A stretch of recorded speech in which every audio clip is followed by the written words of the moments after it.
Tanse, I'm Kristen Achkate. Welcome to APTN National News. Thank you for joining us. 2 people have been arrested for drug trafficking at an airport in Northern Ontario after more than $250,000 in drugs was seized. According to the Anishinaabe-Aski Police Service, they were called to the airport in North Spirit Lake First Nation last Sunday morning. Police were notified that 2 suspects had entered the community from Winnipeg and were in possession of suspected crack cocaine and oxycodone.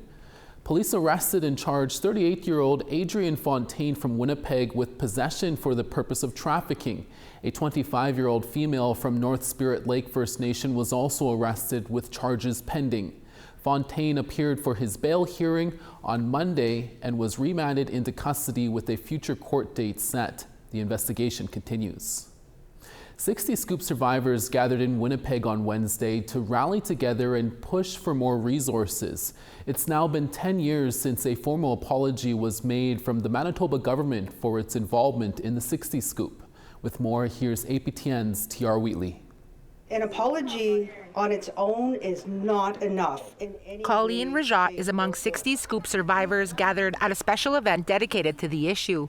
On this day 10 years ago, then Premier Greg Selinger stood in the Manitoba legislature. Today, as Premier, I would like to apologize on behalf of the province of Manitoba for the 60 Scoop. Now, with the help of the Anish Healing Centre, 60 Scoop survivors have come together to call on the Manitoba government to engage survivors, create programs, develop and implement a survivor-led strategy, and produce a public report about what's being done since the apology. We need much more mental health supports. We need repatriation programs to bring our brothers and sisters home. It's been estimated that up to 3,000 Manitoba children was sent to the United States. No follow-up was ever done on our children that were placed in these homes. Proper checks and balances were not put in place. Rajat also says more research and resources are needed to bring those children home. Southern Chiefs Organization Grand Chief Jerry Daniels is amongst those vowing to push today's Manitoba government into action. We will support your call for a public report, for the action, and for the recognition that the impacts of the scoop are not simply history. They are a lived reality. A lived reality many survivors chose to share on this anniversary. Those words struck hard. I have been living with a lost identity for most of my life. Not knowing who I am, not knowing where I belong, not knowing my culture or language. I struggled a lot growing up, endured physical abuse from my grade 1 teacher. I suffered physical, mental, and verbal abuse from teachers. I was called Dirty Indian. I had one teacher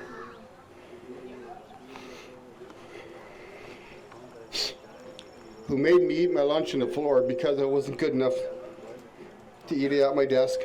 Lorraine Sinclair is one of 11 siblings taken during the 60 Scoop.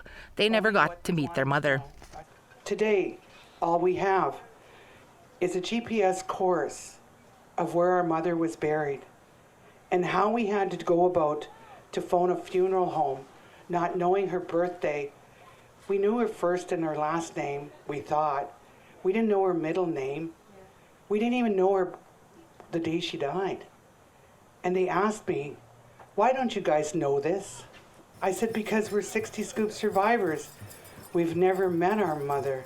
Stories that are still coming out all these years later. In an emailed statement, Families Minister Nahani Fontaine acknowledged the pain caused by the 60s. She said her government has dedicated a staff member for 60 Scoop survivors and that she meets regularly with survivors to hear their recommendations. However, no mention as to whether a report on the matter would be forthcoming. TR Wheatley, APTN National News, Winnipeg. Ontario Premier Doug Ford says he is willing to give First Nations what they want for their support in developing mines, but they cannot, quote, keep coming hat in hand all the time to the government for more money. Ford's controversial comments come as he is set to meet with dozens of Ontario chiefs today. CTV News brings us the details and the reaction. I declare the motion carried. Already, First Nations were at odds with the Ford government over controversial Bill 5. Now, these comments by the Premier are creating even more problems.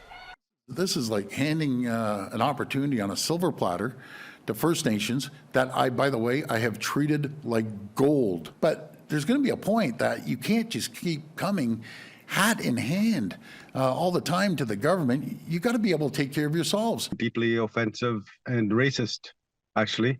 NDP Deputy Leader Saul Mamakwa says the remarks show a lack of understanding of treaty rights by the Premier and creates division. This is not how you build consent.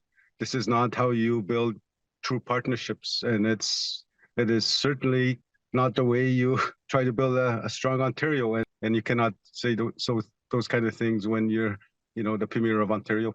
Meanwhile, Chiefs of Ontario released a statement saying Doug Ford alleges that First Nations come hat in hand. We don't.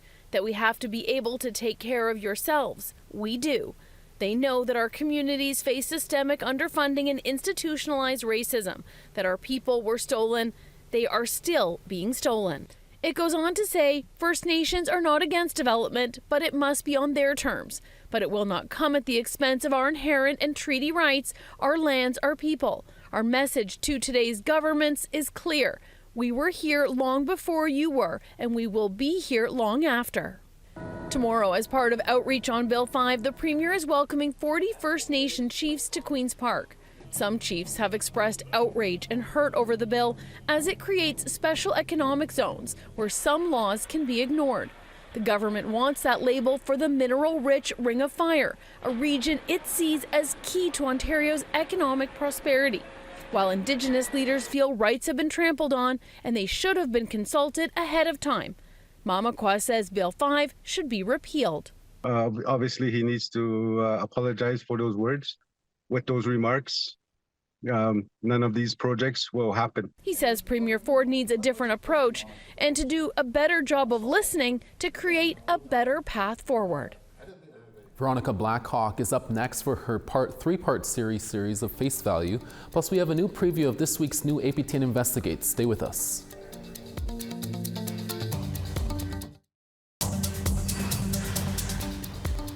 Welcome back. For part 3 of their series Face Value, APTN's Veronica Blackhawk has the story of a Métis musician who's been through an uncomfortable process of reclaiming a place in the Indigenous music community amid accusations of not being real. You see the way they play, say to be a part of change, I think they lie. Megan Meisters is a musician by the name Iskway. She's a registered citizen of the Manitoba Métis Federation, born and raised in Winnipeg, under the care of her maternal grandfather, who passed down his knowledge of Métis culture. I witnessed him feel or express pride in his culture and then also shame. I saw both of those sides of him, right? And that sat with me more than anything because I could see the hurt that he had experienced and the pride that he felt seeing me be proud. It was something that actually was a generational change, right? Because between my grandfather's generation and my mother's generation, there wasn't as much connection for my mom. We ask Megan where she stands with the Indigenous music community currently. Definitely in a different place than it was a few years ago. It has changed quite drastically in the last couple of years since I was accused of lying about being Indigenous. The majority of my career was spent within the Indigenous music community specifically. And the friendships that were built that have sustained the test of time are family members. For Megan, the lines between culture and identity have always been blurry. Métis people are, known as prior to being a half-breed nation. And I think this is a really important piece, is that the bits of culture that came down that were specifically Métis when you're an urban kid aren't necessarily as obvious. Music was a way to explore these lines and advocate for others like her grandfather and herself. Having heard firsthand what he experienced and understanding very early on that my experiences were and were going to continue to be different because I look like his kin, but I'm not the same shade of skin color. I've always been aware of this. And to me, it was important to utilize this in a way that could raise awareness, could give back to community. Despite criticism she's received, Megan encourages the dialogue. I'm tired of being uncomfortable about being a part of this conversation from that side. You know, like, I'm not sitting here as a victim. I'm sitting here as, hey, this happened, but like, where can we go from here? We have our kinship ties, we have our lineage, you know, we have all of these things that are passed down from generation, and that makes me a part of my community. Megan wishes to see these discussions held in a safer way moving forward. We can't be expected to know everything about each other. So why don't we find a way to, you know, learn from a place of welcoming again, instead of, you know, trying to just pluck people out far too easily. How do we mend things, you know, inter-community, right? Because the thing is that I've been learning more and more is I know nothing. Megan holds a valid Manitoba Métis Federation card, but she still faces backlash as Indigenous fraud claims resurface online. Throughout the ordeal, Megan's learned the importance of accountability when it comes to questions about community claims. She continues to share her story in hopes that others with complex and mixed identity aren't discouraged from building community connections in the future. Veronica Blackhawk, APTN National News. The plastic crisis is much bigger than just litter. From toxic fumes to microplastics, Indigenous people are raising the alarm about the potential dangers of global plastic pollution. Coming up this week on a special hour-long episode of APTN Investigates, the team takes a microscopic look at the issue to find out exactly how Indigenous rights are being upheld. Here's a preview.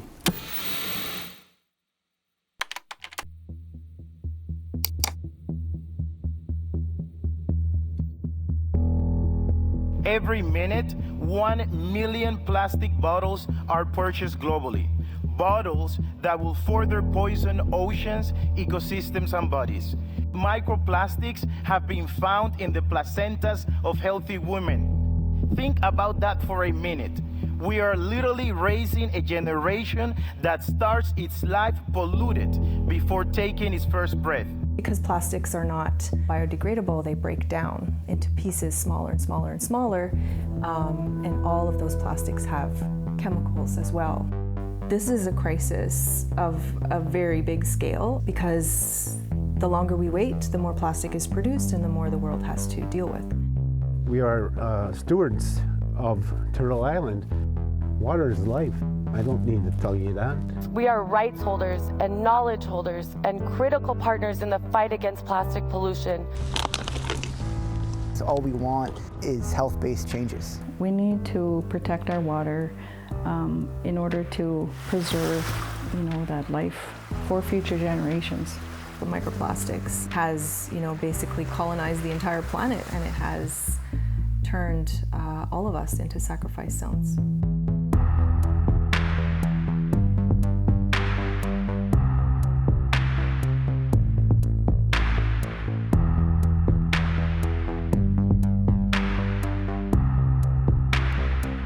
And you can watch APTN Investigate Sacrifice Zones airing this Saturday night on APTN. Rapper and R&B artist Northside Baby joins us next in studio to talk about his recent tour and an important meeting he had with his chief. We'll be right back in less than 3 minutes.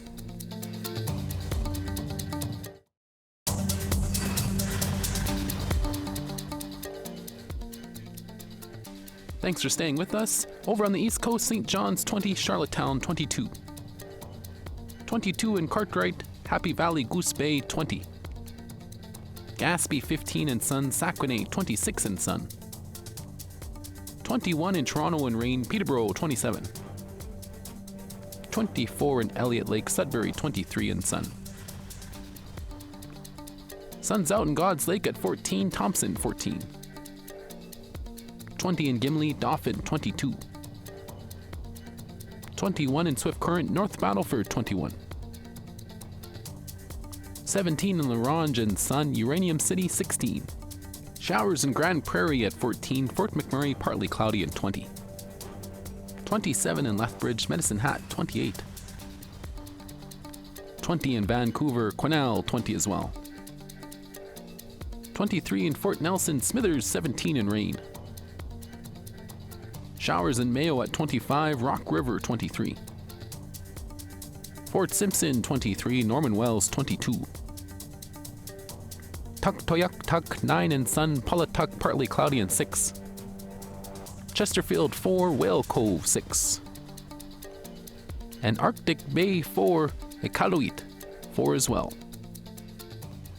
Our next guest is a rapper and R&B inspired musician from the Deneta First Nation in northern Alberta. I wanna keep you safe and sound. God, tell me everything on your mind. Northside Baby, also known as Dawson Pastian Bear, has been creating music since he was a teenager, first making beats and music in his home in his basement. Over time, he built up thousands of followers and fans on TikTok and Facebook and has now done numerous tours in First Nations and cities across the country. And this summer, he is touring across 4 provinces with more dates on the way. Northside Baby also grew up with issues like poverty and substance abuse and tackles those heavy subjects in his songs. He hopes that through his music, he can inspire other Indigenous youth to follow and chase their dreams. We recently spoke to Northside Baby in our Winnipeg studio. Here's that interview. Northside Baby, thank you so much for being here. You're currently on tour in Alberta, Saskatchewan, Manitoba, and Ontario, so you're really busy. How has the tour been so far? And I understand you also made a stop in Kakawishtal First Nation. Yes, we did that last night, and it was so beautiful, man. You know, like, I want to say big shout out to them, first and foremost. Like, they really are showing exactly the way a community operates when we can all come together and really work together as a community, and to just see how they operate and how respectful they were and just showing love. The kids had an absolutely fun time. The stage was full. Like, there's probably 50 kids on the stage at one point. So it was just a beautiful event. They showed us the valley, they showed us everywhere in the community, just made us feel welcomed, and it was such a beautiful experience. So. Definitely rolled out the red carpet for you, Kakawishtal style, eh? Yes, yes, absolutely. But the tour has been great thus far. You know, it's this is what we do. You know, every time we get out there and before we hit the stage, you know, me and my brother JR, we always say, like, let's go do what we do. Yeah. You know, so it's been amazing. No, that's great. Yeah. And I saw a previous post, kind of showing your fans that where your humble beginnings began. You started in the basement of your home. Yeah. Tell us why you started a career in music and where you came up from. Yeah, so I was in high school. In school in general, like, every day music was my thing. It was I always had headbuds in, or I would be sitting in class, and you know, even times that I probably shouldn't have been, you know, I was just listening and taking in music. So I knew, like, right away that was something that I gravitated towards. I just felt like this connection to it. So I started DJing at the age of 13.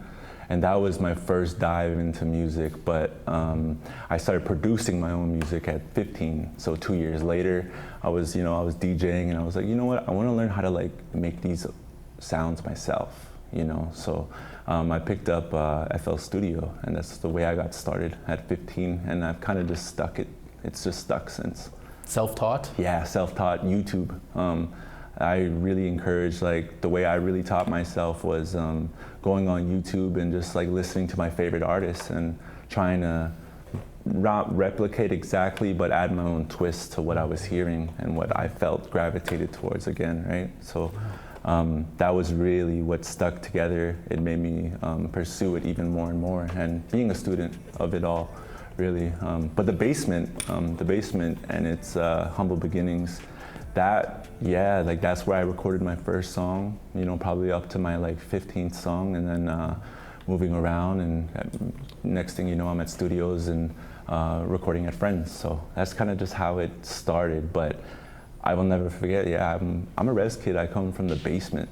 Yeah. And I mean that literally, you know, and that's why I think these kids, they relate to me so much so, is because they see a little bit and they sense a little bit of, you know, this is one of our own, and he's really doing what, you know, we only see on the internet, we only see on TV, you know, which is ironic because we're on TV, but, you know, we're doing it indigenously, you know, so. And fast forward to now, you were featured on Snotty Nose Res Kid's Burning Man, on the Red Future album. Was that something on your bucket list?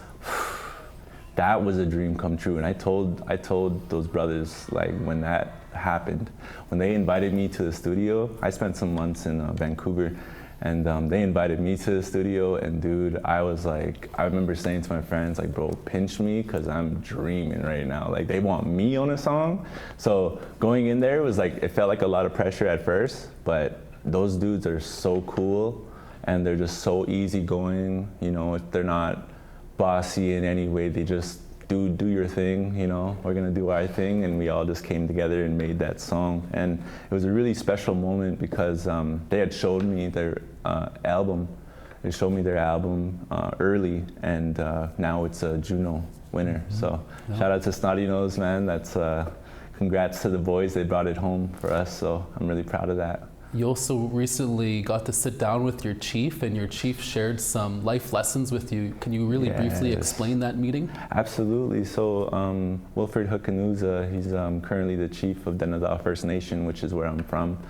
And we had sit down and had breakfast at Denny's in High Level. And we were sitting there by the window, and he really just like told me, he reminded me of a lot of very core, like personal things, because I explained a little bit of the hardships that I've gone through. And he just told me, you know, you have the opportunity for a life of happiness or destruction. But at the end of the day, it is our choice. And that really stuck with me, you know, it resonated heavily with me. And he also gave me a brief history of where our people have come from, and not only where we've come from and some of the struggles that we've faced. You know, it's amazing that we're still here, you know, and we're thriving. And that's a beautiful thing about our generation. He wanted to remind me of that too, is that, you know, the work that we're doing, because, you know, it's music at the end of the day, and we all have normal lives to get back to. But he just wanted to remind me how important it is for the youth, how important it is for the future, for these kids to feel that excitement like they did in Kakawishtaha last night. And it's very important for the evolution of our people. And he was just such a great person to talk to. He had a lot of wisdom, and I was really, really happy to meet with him. Right on, powerful words of wisdom there for you, Northside baby. Thank you so much for being here. It's a pleasure. And we wish you all the best on the rest of your tour this summer. Thank you so much. Hey, I appreciate you guys. APTN, Northside baby. Love you guys. Creason, we in here, man. Yes, sir. Much love. That's your daytime newscast for this Thursday. Dennis Ward is back for your evening newscast in a few hours, including another story about Indigenous communities protesting Ontario's Bill 5. Please join us then. From all of us at APTN National News, hi miigwech masicho. Thank you for watching, and we'll see you again next day.